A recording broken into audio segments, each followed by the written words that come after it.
Greetings and salutations, everybody.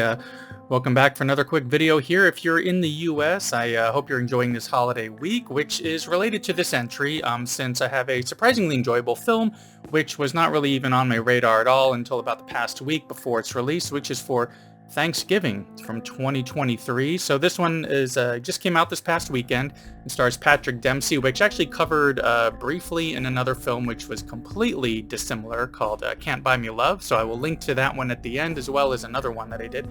And it's directed by Eli Roth, who of course has a lot of fame from Hostel and Green Inferno and a few other films and projects, since then. But as for what this film is about, well, the synopsis is as follows. After a Black Friday riot ends in tragedy, a mysterious Thanksgiving-inspired killer terrorizes Plymouth, Massachusetts, the birthplace of the infamous holiday. Strange to call it infamous, but I kind of get where they're coming from because of it being a Black Friday situation. But as for the other film that I was going to link to at the end, so last year I covered another Thanksgiving-related horror film called Thanksgiving, which was very strange and low budget and definitely not to be taken seriously at all.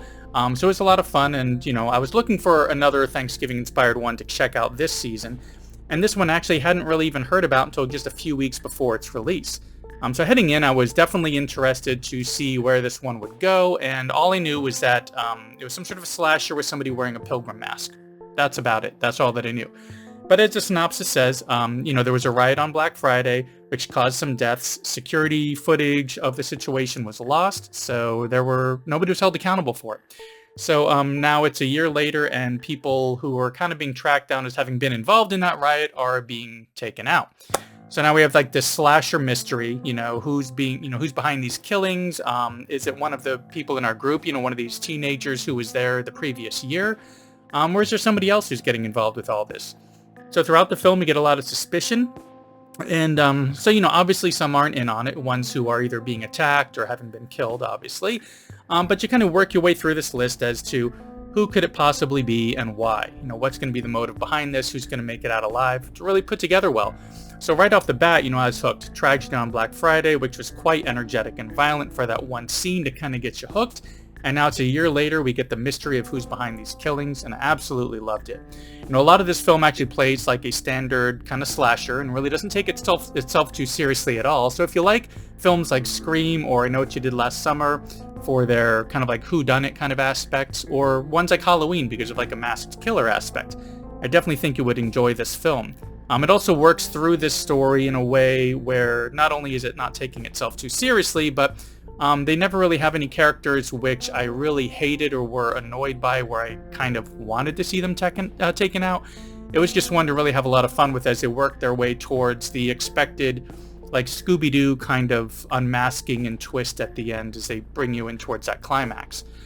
But what about the horror aspects? The violence and gore, which Eli Roth had kind of become famous for in Hostel and especially in Green Inferno. Well, surprisingly, this one is pretty well balanced. Throughout a good portion of this film, we get some violence and gore closer along the lines to what you usually see in like an 80s slasher film.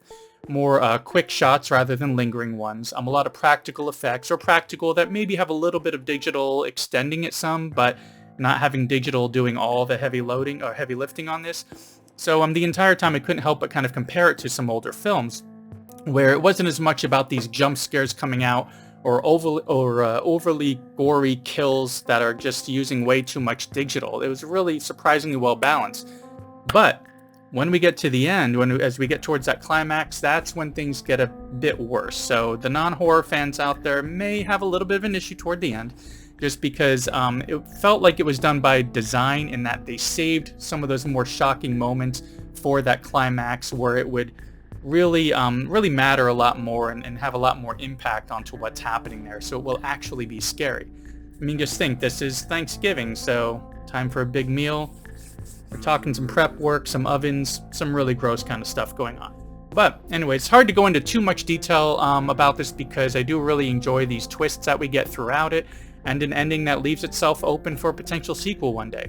But all in all, for this very quick review, I'd just say it feels like an older slasher, so if you like those from the 80s and early 90s, you'll probably enjoy this one. Utilizes a lot of practical effects, so that's a nice refreshing take to have on this. While it still uses some digital, there's a lot more practical in this than I'd seen in a lot of current films. It uses the violence and gore in the right way at the right moments to have the right kind of impact.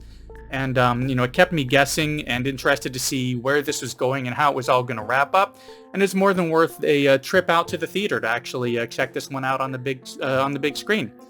And speaking of checking out, thanks for checking out this latest quick little video of mine for Thanksgiving from 2023, which is currently in theaters and definitely worth a trip out to see. So if you need a break from the big gatherings, or if you're rolling solo this week and just want to have something to go out and check out, definitely recommend this one. So thanks for coming by for my latest video. Be sure to like and subscribe, and I will see you in the next one.